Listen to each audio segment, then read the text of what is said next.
Yeah. What about a reversal on Momo? Okay. Now we're talking Okay. here. Now you got my attention, Frank. There you go. Okay. All right. So Momo, I'm interested. so let's talk the pros and cons. I mean, obviously the cons is anytime you're in a reversal, you have been less than productive, right? So at Yeah. least a bullish reversal. These guys have really struggled. There's no doubt about it. Severely lagging the market. On the other side of it, we are building some support, and at least as of today, right now, our last support level on, I guess it would have been December 28th, is higher than our support level that was put in on the 15th. So we've built that little higher level of support. We're pushing into a combo platter, right, of resistance lining up with that 50 period simple moving average. I think any discussion can't start until we've taken out that 50-day moving average Yeah. personally, but I do see that as the beginnings. I mean, those are the technical things that we need to see on a reversal, right? We need We to all see love it bottom fishing. hold We support. We all need love to bottom hold it, fishing. break resistance, because if it can't do those things, it ain't reversing, right? So, Yeah. this is kind of a start. Now, when you're thinking about reversals, and I think this is where, we're all going to be a little bit different from one another, which is fine. Some people are going to look at, hey, let's roll right into the reversal. I might look at it as, hey, let's get that break. Let's see that movement, and then let's buy the pullback of that movement. And Cody might say, let's see that, Frank, and then play the next breakout. It's early in the game, right? Reversals don't have a lot of history, and there's a lot of layers. There's a lot of challenges that they have to face. But on the other side of it, there is that great risk to reward profile, right? And that's kind of the dance that you're going to walk. I think these guys are definitely worth having on a watch list with where they are. Very interested to see if they can break through that 50 period moving average, whether it's on this attempt or not, as long as the next pullback is higher than that December 28th low. And I'm very open to the break there myself.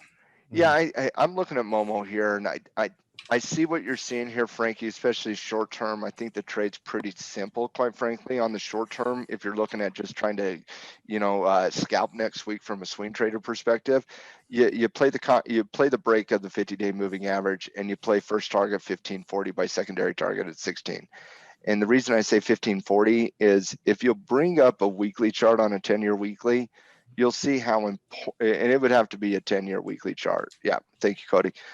So if you're bringing up that 10-year weekly and you kind of just draw a line in the sand at that 1540 level, you'll see how it tests multiple times back in the day, and that 16 17, then on the breakout of that reversal, snap back on the weekly, coming into that 17 area, the market tested that level. So I do think you have to concern yourself with 1540 a little bit.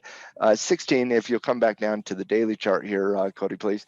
16 would be your secondary target from a technical perspective, from a historical, just that's where it tested. And so I definitely see that from a short-term perspective. But I'm going to make an argument for something a little bit longer term here on Momo. Momo is one of those stocks that you could see some growth potential in, but doesn't have the fundamentals that are absolutely crazy train analysis like we saw like we're seeing right now with a lot of those high flying type growth plays out there in the market. I mean, somebody on Facebook asked me something on marijuana stocks yesterday.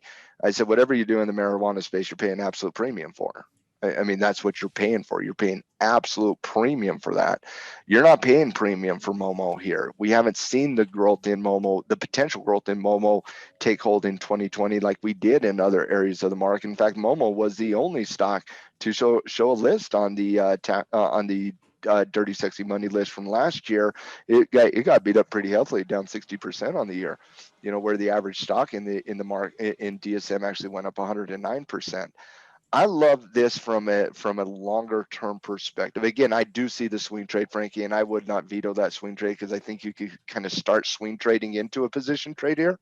Sure. But as you start breaking out of 50, and as you get into that 16, and then you see a retracement, that's when you start to see.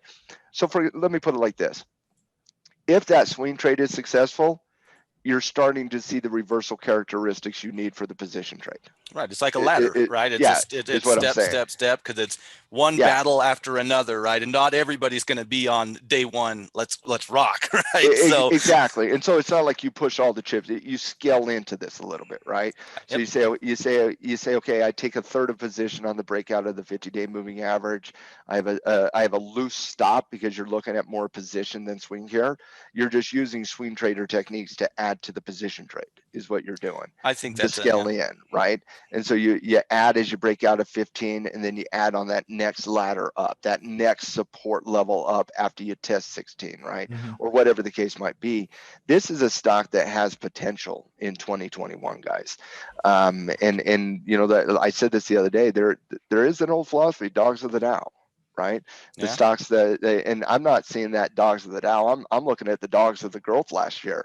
You know, looking at some of those stocks from a growth perspective that still have proper valuations, like a MOMO that did not participate for one reason or the other. We are talking an international company here. So in terms of did not participate in the growth areas of the market in 2020, still has good valuation, still has supporting fundamentals. We just haven't seen that growth yet. So instead of just taking a position from a fundamental perspective, you start adding the position from a swing trading perspective, ensuring that you are starting to see the foundation of the growth environment that you want to happen, but you wait for the triggers. I like it, but I like it from a little bit longer term.